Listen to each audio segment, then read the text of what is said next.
everybody, welcome back to my anime rant channel, GizAnime. Today we're going to be watching Build Divide Code Black episode 2. Last episode we left off with Kuraba basically running into Banka, and Banka basically describes how the card game works as they go along and play it, but apparently Kuraba already knows how to play the game and was just, I guess, messing with her or had some kind of bout of amnesia or something. As he's about to lose, he just suddenly becomes OP and crushes her. It gives me like Yu-Gi-Oh vibes, you know, when Yugi is playing or Yu-Gi-Oh is playing, and then all of a sudden, like I don't even know his name because I'm really not too apt with the show, but the guy like inside of him, that's inside like the little trinket he has around his neck, comes out and takes over. He knows like everything in and out. I kind of get like that feeling with this guy, but like there's no inner person or some extra guy just within him. I don't know if he's just playing with her or what's going on. The card game itself, as she's describing it, seems a bit complicated. I really wasn't able to catch up with what she said, and I haven't gone back and rewatched it. So going forward, I hope I'm able to catch on a little bit just to kind of get a better feel for how things run so the show itself is a little more enjoyable. We also have like the king, who they're both trying to face off against so that they can have their wish granted. And I get the feeling the king is the one that's in that bubble, and the guy at the end of last episode is just like someone maybe a step below the king or something to that effect. But I don't think he's the king at all. And then we have like the guy who's running, I guess, whatever corporation this is, messing with Kurabe and influencing the way the game went. Basically telling him, you know, if you lose now, you'll never be worthy of facing the king or something to that effect. So I'm not really sure what role he plays in all this or why he even cares, because he has like the king in front of him. So I feel like maybe he's trying to alter events in his favor or get like the player to basically make a wish for him somehow. Not sure. But we'll find out more about that, obviously, as we go along. With that said, let's get into this episode, though, see what happens, and I'll see you there. Alright, everybody, here we go. Alright, so I guess they're hitting off with some kind of budding relationship or building friendship. Is this dude really living in a tent because he don't know where he lives? Tragic.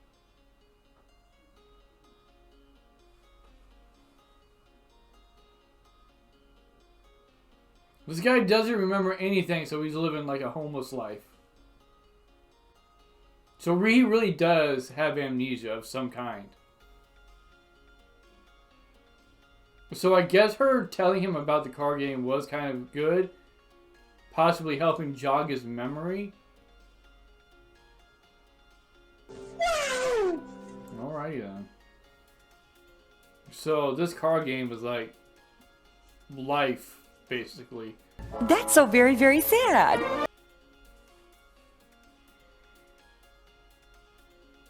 So is there more to beating the king? Like, you get your wish granted, right? But do you get to dictate like the laws and the rules of society as well if you beat the king?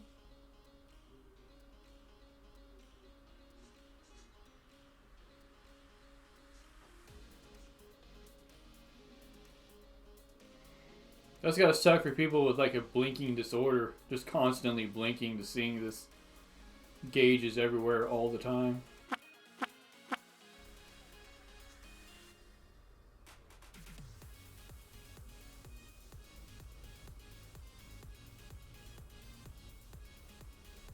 Well, at least somebody already knows them. That's interesting.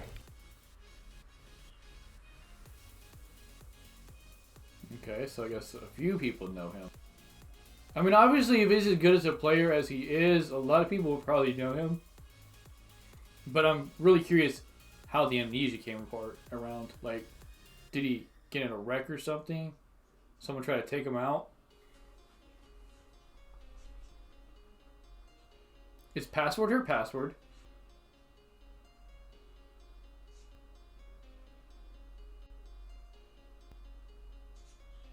Let's go! What, just somebody to fight? Duh.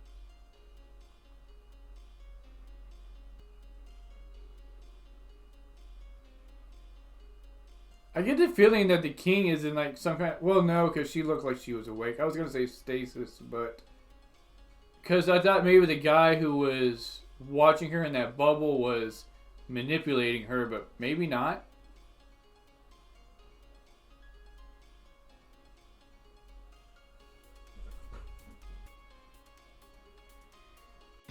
It's time to do. Alright, here we go. And this is basically, I guess, is going to be what this show is this game after game after game. So hopefully they have ways to make it interesting. What are you smoking?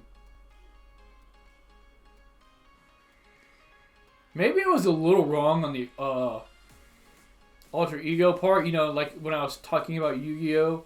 Being taken over by...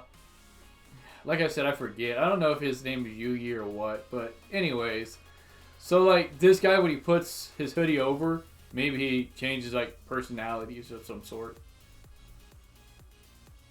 Not like becomes a different person like in Yu-Gi-Oh! He just... that confidence really builds up.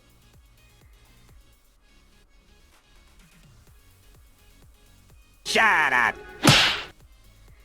Girl, you got one lucky hit in. Okay.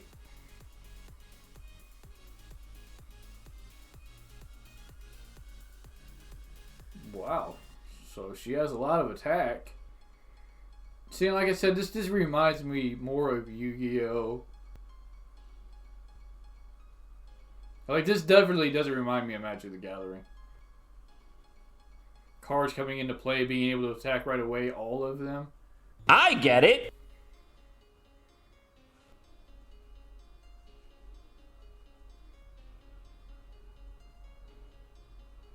Senpai.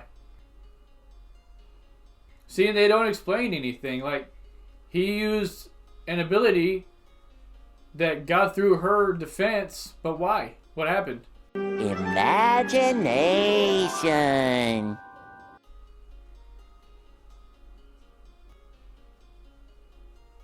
Okay, so now she's getting a territory built, so she'll have an advantage, but does she just get an advantage? Like, again, why? Is it because of the cards she summoned? Did she use up a whole bunch of mana? Did she sacrifice a bunch of cards? I don't know.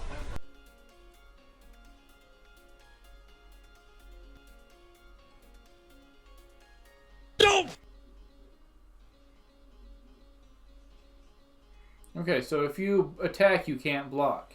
Gotcha. So that is like magic. Is she gonna force him to... Okay, she just removed him. So she has no defense.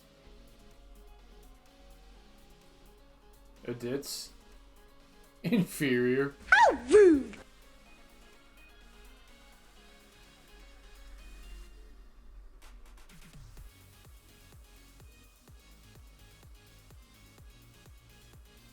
So she got a double attack?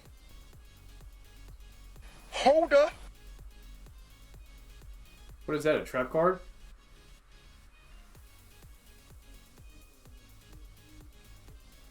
Run? How would the card run? Anything but that! Well, geez, that's kind of spooky.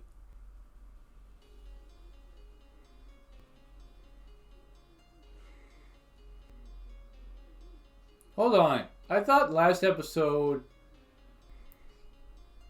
we were told that they start the battle with these people by their side. Like, he starts with Bloom by his side.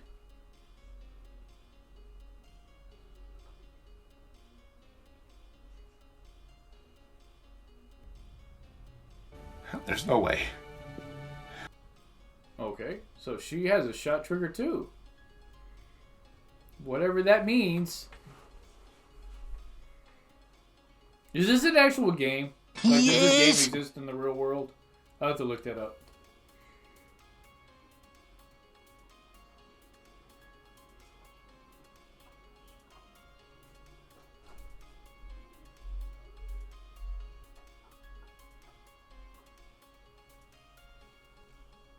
They cancel each other out?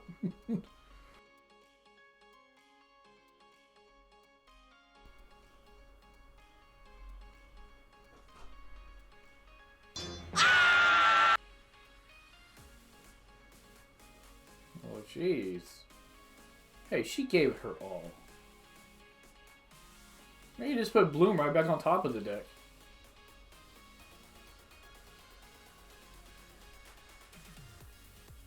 Hello there. Good, so she got 1 life left, right? I would be really shocked if this girl turned this around and beat him.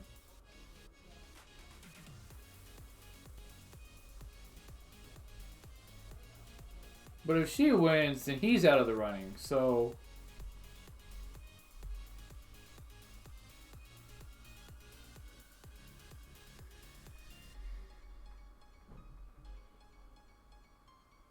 Jeez. It's kind of ironic because her field and like this dude looks like an angel, which is like the counter to death.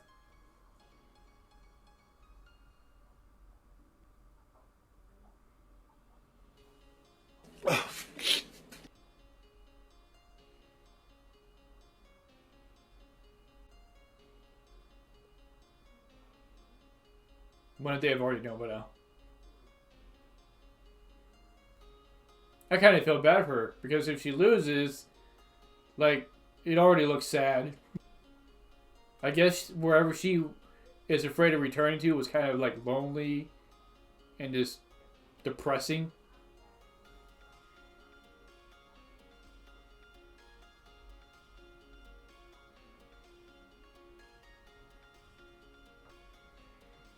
Okay. With this massive Death Paladin looking guy.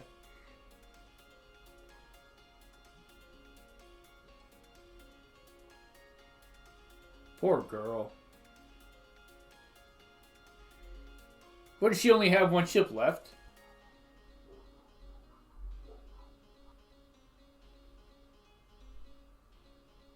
I like to live dangerously.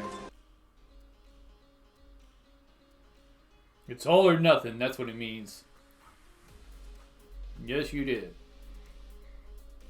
So I'm guessing she only had 1 left.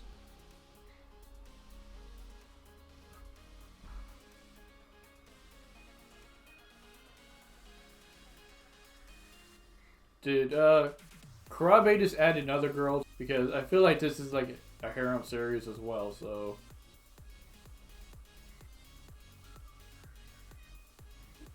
Her parents died and she doesn't know? Like, she never went to ask the police or send anybody to go look for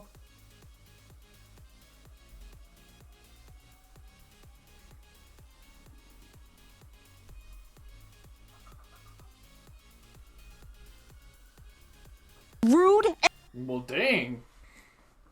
That's kind of harsh, bro. That's what I call tough love, right?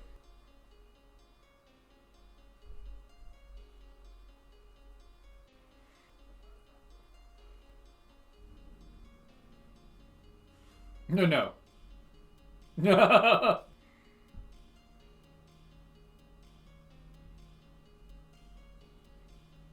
Okay, that's the name of the episode.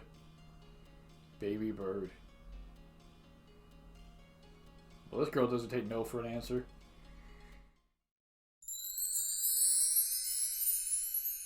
Alright, everybody, and that was episode 2 of Build Divide Code Black. This episode was a little more entertaining to me than in the first one. Just because the first one had a lot of information dump, and it was, to me, quite a lot to try to process, and I really still haven't processed all of it. But we get introduced to Hiyori, this really energetic little girl who seems to be a bit ahead of herself in that she thinks she's a really great player, and she's not bad either.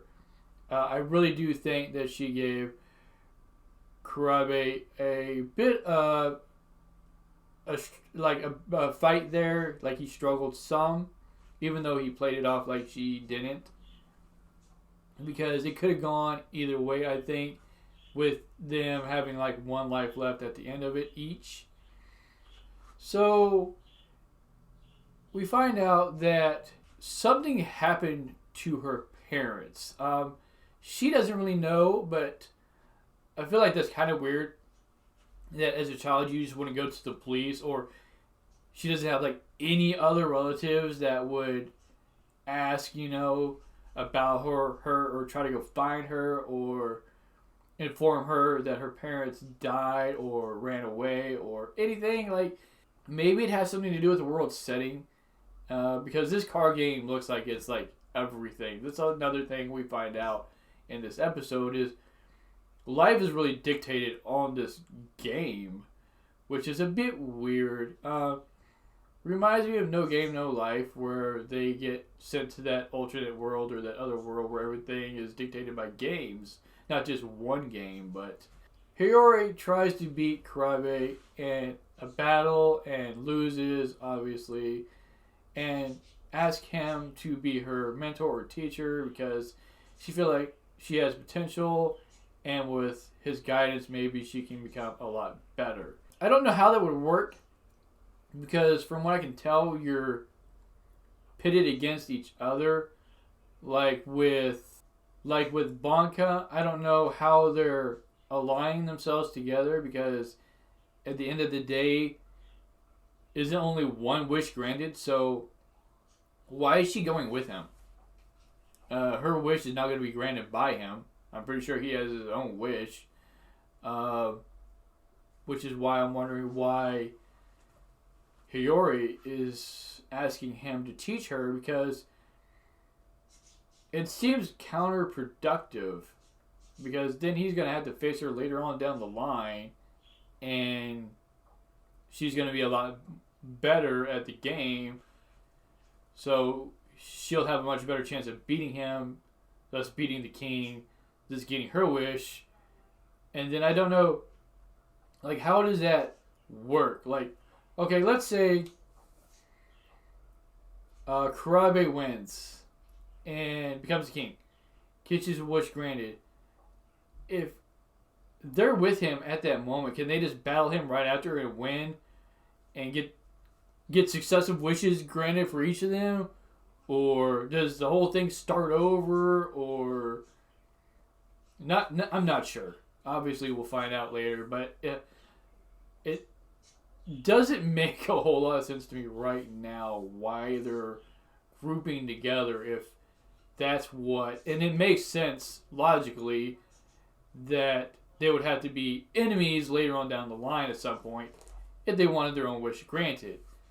But like I said, let me know what you all thought of this episode. Let me know if I'm looking too much into this, and I will see you all next time.